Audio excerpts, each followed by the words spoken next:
Before we carry on any further, we'll just have a quick exploration of exactly what is a module. So we could take any Excel file for this. So we're just going to have a blank book. And in our Visual Basic, we've seen we have our standard Excel objects, sheet 1, sheet 2, sheet 3, this workbook. We can double click any one of these and that will give us a code sheet of that particular sheet. But a module is just the same. It's just a code sheet. Imagine it being just a massive long piece of paper. So the first step is to be able to get a module. Currently we have none.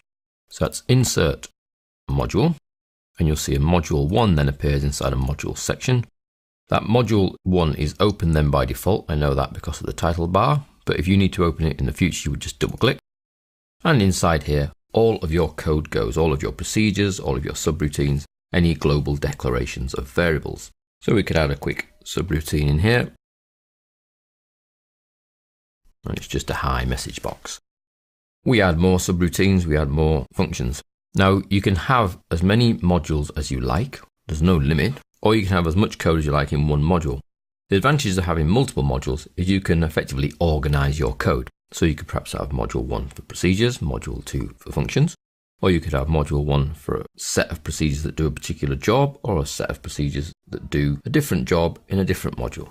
We add more modules simply by going to insert module. You'll see you'll get a module 2, and we can get a module 3, and we can get a module 4.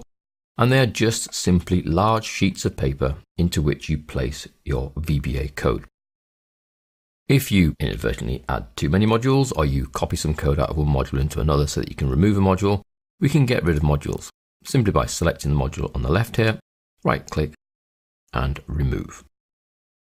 Now you'll always be asked if you want to export module 4 before you delete it, therefore having a backup copy. I'm going to say no. However, sometimes you might want to back up your module. So if you right click, you can export the file, which then gets exported to wherever you want in your file system. So you tell it where to go, and you'll see it has a file extension of .bas. Now you could leave it as module 1, or you might prefix it with the Excel file you've taken it from, so you know when you see them on their own where the code is from. Or you might just call it whatever the procedure is that that particular module is doing.